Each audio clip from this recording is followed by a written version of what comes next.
Well, we get to talk a little bit of Purdue this week, and we've got Nathan Baird with us. He covers the Boilermakers for the Indianapolis Star. How you doing today, Nathan? I'm doing great, Sean. How's it going? Awesome. Thanks for doing this. You know this this used to be a pretty big rivalry. Obviously, like they played what they've played 87 times all time. They played what was it from 1946 through 2014 Right. every year basically, but this is only the first time in a handful of years basically in the last decade that they played. Is there a lot of excitement from the Purdue side to get Notre Dame back into West Lafayette this weekend? No, I think there is, and I think that, it's interesting how these two fan bases would probably look at this rivalry, right? Because I think from Purdue's standpoint, there aren't a lot of Notre Dames out there, but from Notre Dame's standpoint, there kind of probably are a lot of Purdue's out there to some extent. I don't think True. they mean that pejoratively. I just think that No. you could sub Michigan State in for Purdue, right? There's a great history there between those two teams when they used to Sure. play. So, but it is different. They played from, as you said, 46 to 2014, and I think something has been missing a little bit there because that was just such a part of life as being a Purdue fan. I think from people that I've talked to, and I think they're eager. Not just to experience this history again a little bit, but for the opportunity, because regardless of where Notre Dame is in any given year, that's always a win that can help lift Purdue, especially as they're trying to get things going here under Ryan Walters. Yeah, I mean, obviously, the reason for the discontinuation is the Big Ten expanded a few years back, the Right. schedule expanded, and now there's, even more expansion in the Big Ten this year. Before we kind of dig into Purdue, I guess I am curious, are they, talking about the excitement with Notre Dame, what's sort of the feel of this new look Big Ten from a Purdue perspective? It obviously doesn't get any Yeah. easier when you add some of these teams now. Yeah, I think it remains to be seen exactly what this is going to mean for Purdue, but it certainly doesn't make their life any easier when you've got Washington, which is just in the national championship game, Oregon, which people think could be there this year, although rough start for them maybe, Sure. USC, which always seems like this sort of dormant behemoth that could be out there. That's not great for Purdue, and especially it's a program that in its history has really based itself on, regardless of the results, they develop quarterbacks here. They are able to still have either legendary quarterbacks here or guys who go on to notoriety in the NFL. And the Big Ten as a whole doesn't do that. But now that's already a little bit starting to change with Ohio State and JJ McCarthy. But now you start adding the kind of quarterbacks that those programs out west have produced. And it's going to be even more important for Purdue to keep developing those guys, keep finding those guys, and making sure that it can sort of hang from a quarterback standpoint with the rest of this league. Sure. Ryan Walters, it going into his second year now there at Purdue, and this is a guy with a defensive background. They struggled defensively last year. We can kind of get into that in a little bit. I'm just curious though, like going into year two, what do you think is the biggest difference that he's made in Purdue football in the short amount of time that he's been there? Well, from a defensive standpoint, last season they had star power. Dylan Thieneman had this amazing freshman season, kind of came out of nowhere. A guy that Notre Dame had recruited when he was out of high school here in suburban Indianapolis, Right. and Nick Scourton up front, getting a ton of sacks. But now he's off to Texas A&M, and they still have. I think they were going to replicate some of that star power. The question was going to be, and what I think they did most effectively was going out to the transfer portal and sort of elevating the level of talent across the board, where maybe you don't have as many holes in your starting 11 as teams could go after last season. And you've still got guys like KJ Jenkins, who's moving from rush in to middle linebacker, because that's really where he projects as having the best potential NFL career. And he started off with a strong game. But also the transfer portal guys that they brought in, Nyland Green, the guy they got from Georgia, who hasn't actually been able to play yet, and they don't expect him to play Saturday. Kendrick Breedlove, another guy who came in the secondary. Like they have added guys who took guys who were starters last year and maybe pushed them down a little bit on the depth chart. They created more depth, but more to the point, it helps them talent equate with an opponent maybe like Notre Dame in a way that they couldn't last year. That's interesting. Get like when you look at Scourton, who you mentioned, they obviously lose him, but then sounds like moving some different pieces around to kind of see if that works out for them. They were at the bottom of the Big Ten in terms of points per game allowed last year. Do you think that again, I don't know how much you can put on a resounding win over Indiana State, an FCS team in year one? Does it feel like they might see some defensive improvement this season? I would expect defensive improvement just from those things that I was talking about before. But also, and I hate to sound like a coach, this definitely sounds like coach speak. I think there is something holistic here because I think the offense is going to be better too. Last year, this defense did not give this offense any margin for error. And last year, this offense really didn't give this defense any margin for error. And I think the floor of both sides of the ball is going to raise this year. And you saw some evidence of that in the opener. Yes, it's only an FCS opponent in Indiana State, but going 24 of 25, this Hudson Card did, and the only incompletion being a bomb over the top that they think they actually should have connected on, is pretty remarkable. Like, it's hard to go 24 of 25 against air. So you saw some of the poise and just the facility he has being a second-year guy in Graham Harrell's offense. And they think that alone helps elevate things, but they also went out and got more talent at receiver. The Jamal Edrin, a guy who was actually here last year but was injured, he looked like he might be their number one go-to guy. They've got a guy named CJ Smith who came in from Georgia, who also isn't playing yet and may not play Saturday, but is crazy fast. They had a true freshman come in, didn't even get here till this summer, named Shamar Rigby, who just went and won a job in preseason camp and has impressed everybody. It's kind of the same thing I was saying about the defense. Like, they feel like they have taken all of those positions and just they're better everywhere. And the offensive line should be more intact too. I think all of those things are going to help this offense move the ball and are going to take some pressure off of this defense. And because this defense is designed to attack. I was just talking to Gary Danielson actually about this game. He's going to be calling the game for CBS. And he was pointing out that, Purdue plays very aggressive and asks a lot of its cornerbacks and gives opponents opportunities if they want to take them, but it comes with a cost. You're getting blitzes coming from all sorts of places. And when you play that kind of defense, you are, again, it's kind of baked in that you're probably going to give up something. Your offense has to be able to punch back more consistently than it did last year. I think that's on the table for Purdue to do this year. I mean, there's some similarities there in the way that Notre Dame plays defense with Al Golden, and we saw some. We were talking about that this week. Sometimes you gamble with those blitzes, they pay off. Sometimes you gamble with those blitzes and you get a big play the other way. And obviously, Notre Dame hasn't been able to make some of the big play. They weren't able to make big plays last week. They made more against Texas A&M the week before. So I think that, whose defense maybe, sort of is more stable could be a big key this weekend. Well, in Purdue's defense last year, I wasn't here to see it, but the numbers tell it. Like, big plays were a problem. Now, they weren't that good on third down or in the red zone either defending. So those were also problems, but they gave up a lot of big plays, and we don't really have anything to go by. Indiana State was not in a position to challenge them, but I do think that could be one of the defining things of Saturday's game is if when Purdue comes on the attack and there's that risk reward that goes along with that, are they getting enough reward for the risk they're taking without giving up some of those big plays for Notre Dame that frankly we haven't really seen from Notre Dame through a couple games? I think some of that, Northern Illinois is a better defense probably than people give them credit. They were like a top 25 defense nationally, and Purdue almost has to prove that it is at a Northern Illinois level of defense to some extent in a game like this.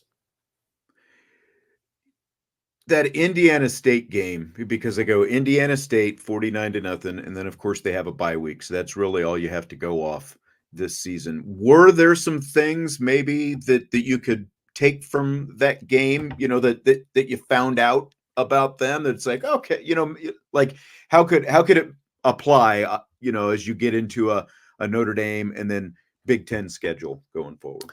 Well, Indiana State doesn't really have the personnel to really match what Purdue is doing even, but you wanted to look for like some individual guys who you were hearing things about. Let's see what it looks like in real competition. A guy named Will Helt, who is a second-year defensive end, is the one that they're expecting to step up and take some of that scout and load and provide some of that pass rush. He had a great game. He was getting in the backfield, had a couple of sacks. It was making a huge impact right away. The guys that they brought in as transfers on the other side, CJ Madden from Georgia, Sheeta Silla from Boston College, who's played Notre Dame before. Those guys, you saw the attack that those guys can provide. You saw KJ Jenkins move back to Mike linebacker, yet show off that sort of sideline to sideline mobility he's going to need to have to thrive at a position like that.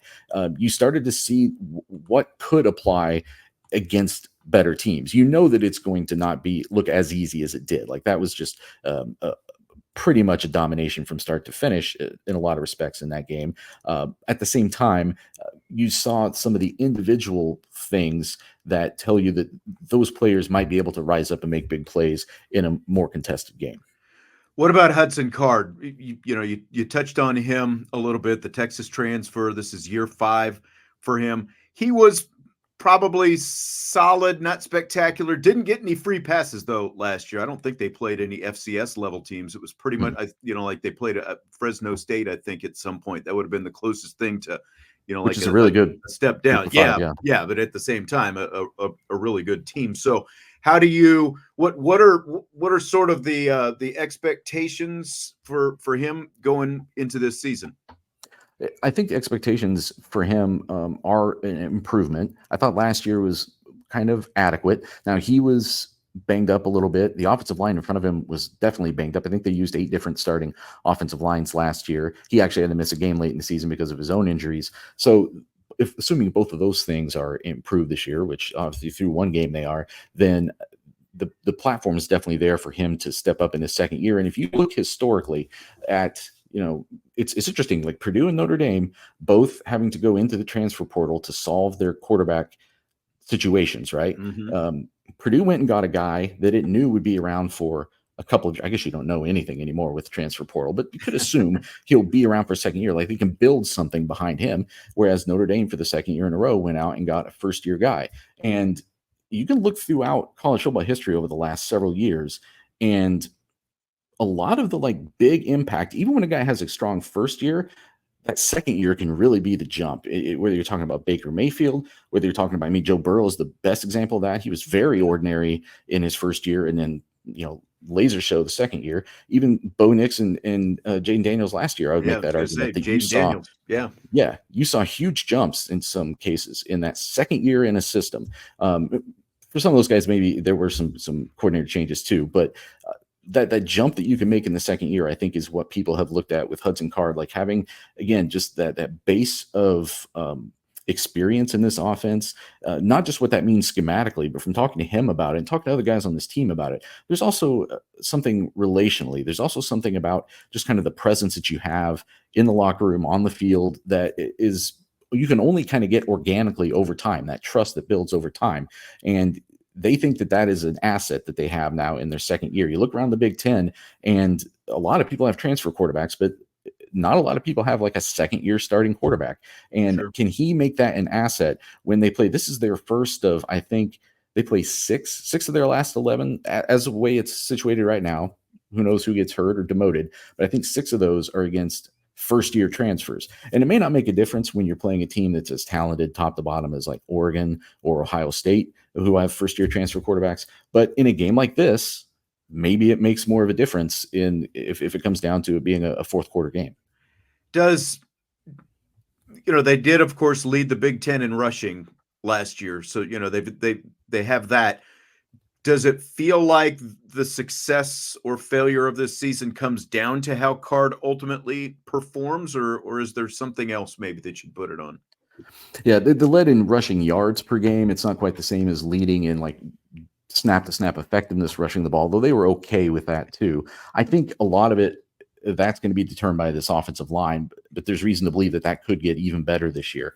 But I do think a lot is on Hudson Card because, again, the Big Ten is a tough league. And then, I don't know, you can almost, I think people around here almost think of Notre Dame as like an extension of the Big Ten in some ways. They're certainly like the behemoth of the North, or the historical behemoth of the North that just happens to not be in the Big Ten. Sure. But to compete with teams like this, to beat teams like this, and they've got a tough schedule. They Notre Dame was one of 4 preseason top 10 teams on their schedule this year. In addition to having to go at Wisconsin, who they haven't beaten the last 17 tries, and some other to go into Oregon State. So it's a tough schedule, and the quarterback play is probably going to be a determining factor in a number of those games. And I don't think it means that Hudson Card has to come out and be amazing. I'm certainly, when I was making that comparison before, I'm not arguing that Hudson Card is going to jump up to Joe Burrow, Jaden Daniels level of play, probably not even Bo Nix to some extent. But if he improves his efficiencies, whether that's yards per attempt, whether that's just completion percentage, he's off to obviously as good a start as you can get almost on that. If all of those things, if that levels up and you see that kind of filter through this offense, I think that's going to give them a chance to win games that they could not win last year. They even saw last year they had a very winnable game against Northwestern, but that's the one he missed, and the quarterback play just wasn't good enough in his absence. But they think if he had been there, that would have been one more win. So even with those 4 top 10 games, and actually now this one, I think people have probably moved from the likely loss to like maybe more up for grabs territory. But even if they lose this game and you set those 4 games aside, that's still a lot of opportunity on this schedule to move forward from where you were last year from a record standpoint. And I do think that a lot of it is on his shoulders. But I asked him about that before the season. He said kind of like, yeah, bring it on. Like, that's why you play quarterback. You want it on your shoulders. Again, they had that Indiana State game, just the way that worked out, and with the bye week in between, does this almost feel like that was the exhibition game? This is kind of the opener, and everyone's going to find out a lot more about Purdue this week. Yeah, the way I wrote it after the game was that Indiana State game, I thought told us how good this Purdue team could be in November, especially considering how many young guys were making an impact in that game. I don't know if it tells us anything about how they'll match up against Notre Dame. So there still is a lot of like unknown going into playing your first opponent of this caliber. I do think Ryan Walters, Purdue coach, had said pretty openly, like, when I first saw this schedule, I wasn't that happy about it. He didn't really like having the bye week, the idle week that early in the season. And then when they saw that they had some guys banged up, some key guys, they thought that was going to maybe be an asset, that they could have someone like Nyland Green, who was talking about CJ Smith, back for this game. So for a while, he was talking about it as being an asset to heal guys up. That still happened, but it does not sound like either of those guys will play. I really thought in particular CJ Smith, with his just pure speed, when you're looking at a defense this strong, a secondary this strong like what Notre Dame has, I thought that could be a guy that would, to use this term again, like help talent equate against what is clearly a very talented secondary.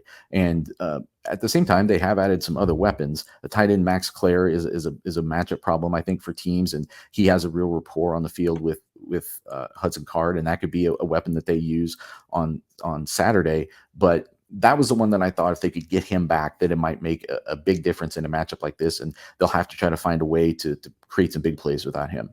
Well, you talk about big plays on the other side with Purdue. Does it, like, are they a team that feels like they can make big plays? Do they have the weapons to do that? Or going back to kind of who they were last year, is it a team that kind of needs to grind it out a little bit more? Well, from a defensive standpoint, you mean, or from an offensive standpoint? From an offensive standpoint, like, can Purdue make those kind of plays, do you think? I definitely think they can. But again, what you saw against Indiana State, I mean, they had some big explosives later in that game. That didn't necessarily tell us as much. But I think also, even from a grind it standpoint, you're going to have an offense that is probably putting itself in better positions on second and third down, and just being able to be more methodical with it at times. That's where it goes back to having that sort of cohesiveness with the defense, like just keeping your offense on the field sometimes, even if it only yields a field goal or flips the field, giving your defense a better chance to go out and make its plays. I do think, though, they do have some shots that they can take downfield and open things up a little bit with this offense. And especially when you start to think about it in terms of, well, they already had a pretty solid backfield. And then now Max Clare has emerged as a tight end, and they'll play 2 tight ends. They came out in the last game in 12 formation.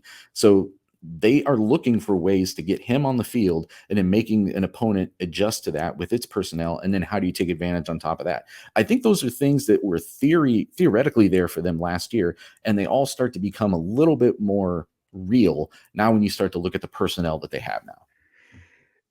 This is the last time these two teams played, of course, was at Notre Dame Stadium 3 years ago, and there was a big. And again, you were covering Ohio State at that point, but you're back on the beat there at Purdue. The drum, Purdue's drum, became a big subject of conversation because it couldn't come through the visitors' tunnel, so they weren't allowed to bring the drum in. Has that become a talking point at all this week in Purdue land?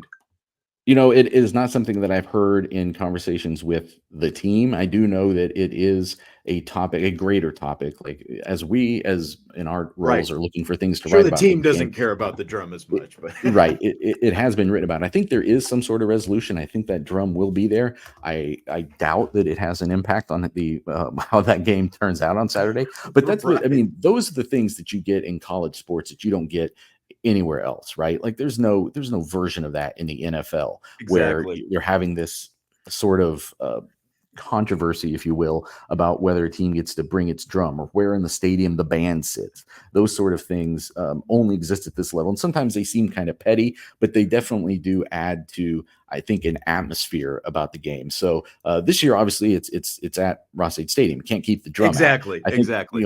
this will be something though. I mean, a year from now, have me back on, and we'll have an update on this about whether or not they get to take the drum to Notre Dame Stadium. That's going to be it'll come up again next year, I'm sure. Well, I was gonna say, because again, when this series was played every year, there was always just, it's with the proximity of the programs, and because Yeah. there were always just little kind of jabbing points, it seemed like, that would come up from time to time. It's something that Yeah. you kind of miss, I think, when you don't have that series going on all the time. Definitely things like that. I think those are the kind of rivalries that sort of help define generations. I think you can go back, and obviously Notre Dame's had the best of this rivalry, but you can go back to every living generation of Purdue fans, except the current one.